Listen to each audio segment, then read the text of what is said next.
আপনাদের দেখাচ্ছি। এটা ওই 1:25-এর সময়, 1:25 থেকে 2টো সিআইডির 5 আধিকারিক তারা পৌঁছে যান এবং রীতিমতো দরজা নক করেন, বেশ কিছুক্ষণ দাঁড়িয়ে থাকেন। তারপর অভিষেক বন্দ্যোপাধ্যায়ের বাড়ির এক কর্মী তিনি বেরিয়ে আসেন, বেরিয়ে এসে সিআইডি আধিকারিকদের গাড়ির কাছে পৌঁছে যান, পৌঁছে গিয়ে জানান যে অভিষেক বন্দ্যোপাধ্যায় বাড়িতে নেই। কেন পৌঁছে গেলেন সিআইডি আধিকারিকরা? তার কারণ বিধানসভায় যে এই সই জালের অভিযোগ, সই জালিয়াতির অভিযোগ, তার তদন্ত চলছে। এখানে 5 বিধায়কের বাড়িতে সিআইডি আধিকারিকরা পৌঁছে গিয়েছিলেন। সেই জায়গা থেকে দাঁড়িয়ে প্রশ্ন উঠছে কেন অভিষেক বন্দ্যোপাধ্যায়ের বাড়ি? তার কারণ এই যে পেজটা দেওয়া হয়েছিল সাইন করা বিধায়কদের, যেখানে বিরোধী দলনেতা হিসেবে বেছে নেওয়া হয়েছে শোভনদেব চট্টোপাধ্যায়কে, সেখানে সই জাল। কিন্তু অভিষেক বন্দ্যোপাধ্যায়ের বাড়ি যাওয়ার কারণ হচ্ছে দলনেতা হিসেবে অভিষেক বন্দ্যোপাধ্যায় সেই চিঠিটি সাবমিট করেছেন। দলনেতা হিসেবে যেহেতু তিনি চিঠি সাবমিট করেছেন, তাই সেখানে অনেকগুলো প্রশ্ন উঠছে এই বিধায়করাই কি সই করেছিলেন, বা এই বিধায়করা সই কখন করেছিলেন, বা আরো প্রশ্ন উঠছে সইটা কি অন্যভাবে হয়েছিল? কারণ জালিয়াতির প্রশ্ন উঠছে যখন, জালিয়াতির অভিযোগ রয়েছে যখন, তখন এই প্রশ্নগুলো বা এই কোয়েরিজ গুলো ক্লিয়ার করতে হবে সিআইডি আধিকারিকদের। কারণ দলনেতা অভিষেক বন্দ্যোপাধ্যায় যাওয়ার পর 1:25 থেকে 2টো বেজে গেলেও অভিষেক বন্দ্যোপাধ্যায়ের কিন্তু দেখা পাওয়া গেল না। অভিষেক বন্দ্যোপাধ্যায়ের দুয়ারে সিআইডি বলা যায়, শান্তিনিকেতনে সিআইডির টিম যে ছবি দেখাচ্ছি, অভিষেক বন্দ্যোপাধ্যায়ের সঙ্গে কথা বলার জন্য তারা পৌঁছে গিয়েছিলেন। তার কারণ যখন এই সই জালিয়াতির তদন্ত চলছে, তৃণমূল হেরে যাওয়ার পরেও সই জালিয়াতির মতো অভিযোগ, সেই অভিযোগের তদন্ত যখন চলছে এবং যে চিঠি গেছিল বিরোধী দলনেতা বাছার জন্য বিধায়কদের সাইন করা, সেখানে দলনেতা হিসেবে ছিলেন অভিষেক বন্দ্যোপাধ্যায়, তাই তার বাড়িতে পৌঁছে যাওয়া। কিন্তু দেখা পাওয়া গেল না অভিষেকের।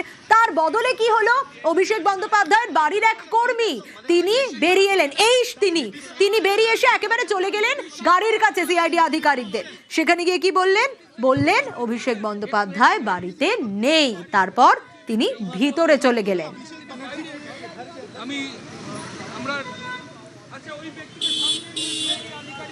আমি জানি না প্লিজ জানি না।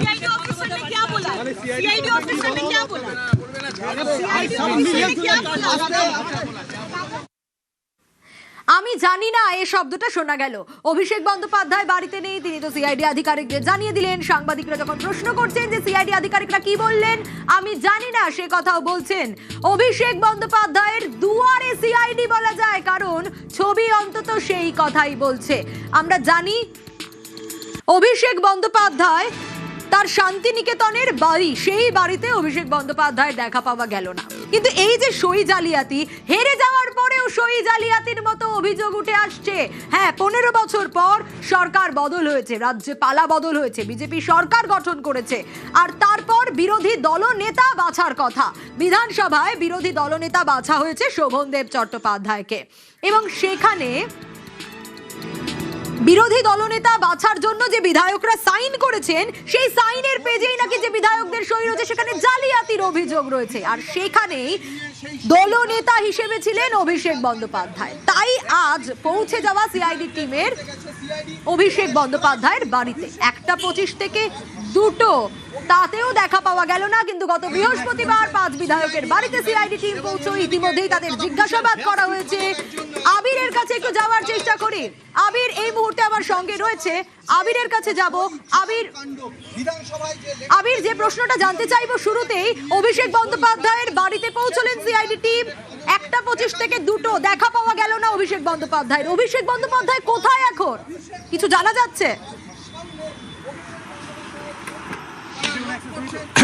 জানা যাচ্ছে, ছবিও দেখাবো আমরা দর্শকদেরকে। অভিষেক বন্দ্যোপাধ্যায় এই মুহূর্তে বেলেঘাটা তৃণমূল কংগ্রেসের বিধায়ক কুণাল ঘোষের বাড়িতে। আজকে বিশ্বজিৎ পট্টনায়কের বাড়ি বেলেঘাটাতে অভিষেক বন্দ্যোপাধ্যায় সন্ধ্যেবেলা যাওয়ার কথা ছিল।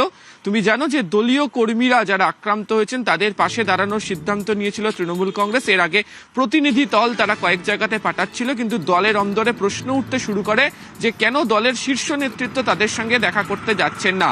এই পরিস্থিতির মধ্যে আজকে সোনারপুর এবং বেলেঘাটাতে 2টি জায়গাতে যাওয়ার কথা ছিল অভিষেক বন্দ্যোপাধ্যায়ের, কিন্তু বেলেঘাটাতে তার যাওয়ার কথা ছিল সন্ধ্যেবেলা 5:30 থেকে 6টা নাগাদ, এবং খানিকটা সময় তিনি বদল করে ফেলেন। কিছুক্ষণ আগেই তিনি বেলেঘাটাতে কুণাল ঘোষের বাড়িতে পৌঁছে যান এবং বিশ্বজিৎ পট্টনায়কের বাড়ির পরিবারের যারা সদস্যরা রয়েছেন তাদেরকে সঙ্গে নিয়ে অভিষেক বন্দ্যোপাধ্যায় তিনি তাদের সঙ্গে কথা বলেন, কি ধরনের তার আইনি সাহায্য করতে পারেন, সেই আইনি সহায়তা কিভাবে করবেন তারা সেই বিষয় নিয়ে কথা বলেন এবং তারপর তিনি বেলেঘাটাতেই এখনো পর্যন্ত কুণাল ঘোষের বাড়িতেই রয়েছেন বলে জানতে পারা যাচ্ছে। তুমি জানো যে সেই ছবি আমরা দর্শকদের দেখাচ্ছি, যে কথা তুমি বলছিলে বেলেঘাটায় কুণাল ঘোষের বাড়িতে এই মুহূর্তে অভিষেক বন্দ্যোপাধ্যায় রয়েছেন, সেই ছবি আমরা দর্শকদের দেখাচ্ছি। আবারও আবিরের কাছেই ফিরবো। আবির, যেমনটা তুমি বলছিলে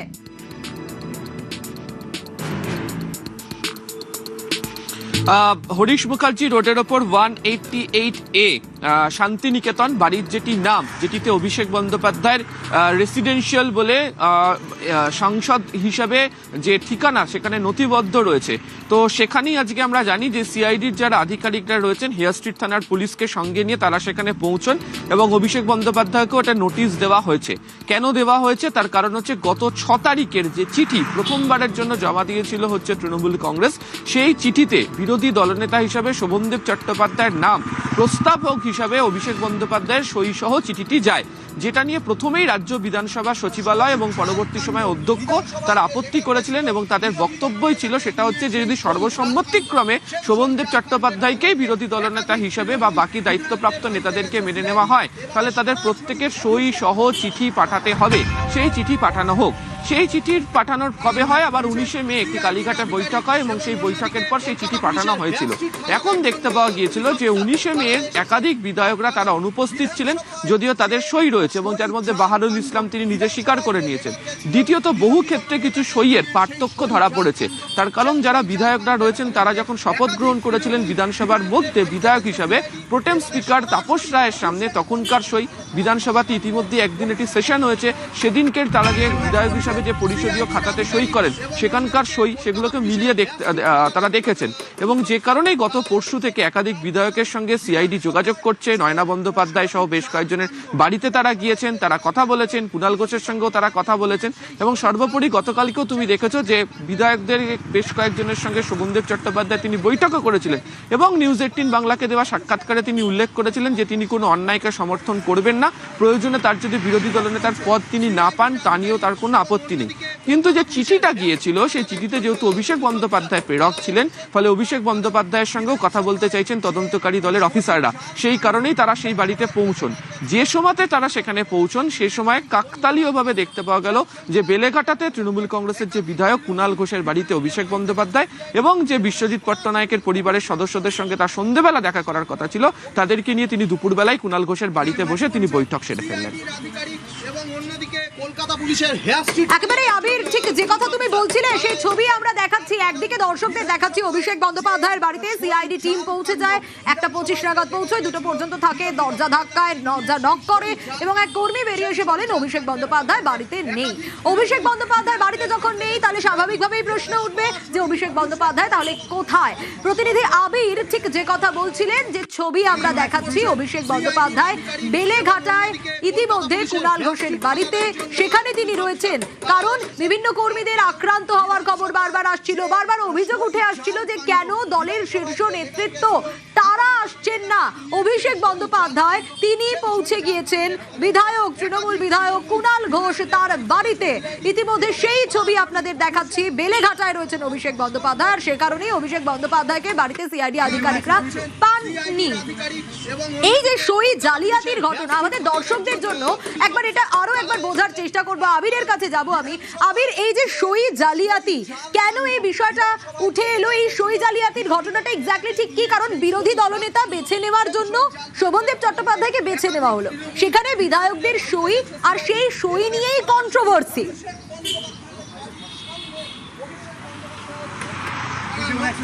প্রথমত হচ্ছে যে বিধানসভাতে বেশ কিছু নিয়ম রয়েছে, সে যেই বিধায়ক হন, যে রাজনৈতিক দলেরই বিধায়ক হন না কেন তাকে সেই নিয়মটা পালন করেই চলতে হবে এবং বিধানসভার অভ্যন্তরে কে কোন দায়িত্ব কিভাবে পালন করবেন তা বিধানসভার যে রুল বুক রয়েছে সেখানে একদম পরিষ্কার স্পষ্টত লিখে দেওয়া রয়েছে। প্রথম আপত্তির জায়গায় কি তৈরি হলো, বিধানসভার তরফ থেকে বলা হলো যে যে চিঠিটা তৃণমূল কংগ্রেসের তরফ থেকে জমা দেওয়া হয়েছে সেই চিঠিতে তারা একটা গলদ খুঁজে পান। কি তারা বলেন, সেটা বলেন যে তৃণমূল কংগ্রেস তাদের যে কোনো বিধায়ককে তারা বিরোধী দলনেতা হিসাবে, মুখ্য সচেতক হিসাবে, উপমুখ্য সচেতক হিসাবে বাছাই করতেই পারে, সেটা একেবারেই তৃণমূল কংগ্রেসের আভ্যন্তরীণ ব্যাপার। কিন্তু তাদেরকে যে বাছাই করা হয়েছে সেটাতে বাকি যে বিধায়করা যারা রয়েছেন তারা কি সত্যি তাদের সহমত পোষণ করেছেন? সর্বসম্মতিক্রমে তারা যদি সহমত পোষণ করে থাকেন তাহলে যে বিধায়কদের নিয়ে একটি রাজনৈতিক দলের যে পরিষদীয় দলের বৈঠক হয়, সেই পরিষদীয় দলের বৈঠকের যে চিঠি, সেখানকার যে সিদ্ধান্ত, সেটিকেও বিধানসভা সচিবালয়ের ক্ষেত্রে জমা দিতে হবে এবং সে কারণেই খারিজ করে দেওয়া হয়েছিল প্রথম চিঠিকে। দ্বিতীয় যে চিঠিটা আবার 19 তারিখে বৈঠক করে তারা জমা দিলেন, সেখানে দেখতে পাওয়া যাচ্ছে, যেটা অভিযোগ উঠেছে, যে একাধিক বিধায়কের নামে স্বাক্ষর হয়ে গেছে। এখনো পর্যন্ত যা খবর 70 জন বিধায়কের স্বাক্ষর সহ চিঠি জমা পড়েছে। কিন্তু সেই 70 জন বিধায়কদের মধ্যে বেশ কয়েকজন বিধায়ক তারা বলেছেন যে তারা সেদিনকের বৈঠকের ক্ষেত্রে ছিলেন না, যেমন বাহারুল ইসলাম প্রকাশ্যেই তিনি বলেছেন। এবার হচ্ছে যেটা ধরা পড়লো কি করে, ধরা পড়লো হচ্ছে যে প্রোটেম স্পিকারের সামনে যখন বিধায়ক হিসাবে এই বিধায়করা শপথ নিচ্ছিলেন, শপথ নেওয়ার পর সেখানে তাদেরকে সই করতে হয়। দ্বিতীয়ত, তারা যেদিনকে বিধানসভা সেশন অ্যাটেন্ড করেছেন সেদিনকেও তাদেরকে সই করতে হয়। সেই দুটো সইয়ের সঙ্গে ওই সইয়ের তো ফারাক ধরা পড়ে গিয়েছে। একজনের যেমন নামে সই হয়েছে, তিনি সই করেন একরকম, কিন্তু বোর্ড লেটারে লেখা রয়েছে। একজন বলছেন তিনি সেদিনকে বৈঠকে যাননি, তিনি বাড়িতে ছিলেন, ভাঙড় এলাকাতে ছিলেন, সেটা টাওয়ার লোকেশনে ধরাও পড়ে গিয়েছে। তাহলে কি করে তার নামে সই হয়ে গেল?